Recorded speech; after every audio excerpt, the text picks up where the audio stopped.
بسم الله الرحمن الرحيم. ولا تقتلوا أنفسكم إن الله كان بكم رحيما ومن يفعل ذلك عدوانا وظلما فسوف نصليه نارا وكان ذلك على الله يسيرا.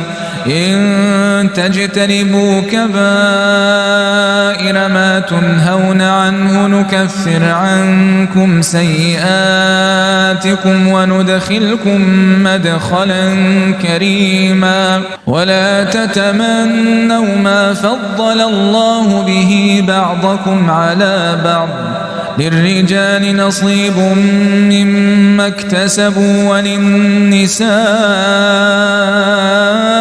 نصيب مما اكتسبن واسألوا الله من فضله إن الله كان بكل شيء عليما. ولكل جعلنا موالي مما ترك الوالدان والأقربون والذين عاقدت أيمانكم فآتوهم نصيبهم إن الله كان على كل شيء شهيدا. الرجال قوامون على النساء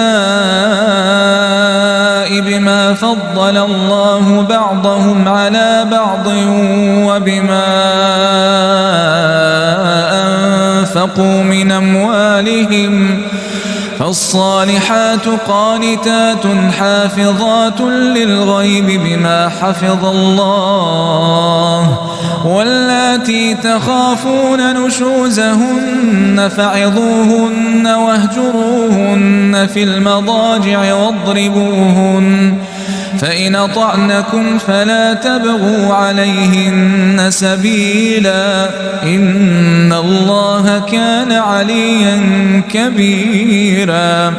وإن خفتم شقاق بينهما فابعثوا حكما من أهله وحكما من أهلها إن يريدا إصلاحا يوفق الله بينهما إن الله كان عليما خبيرا.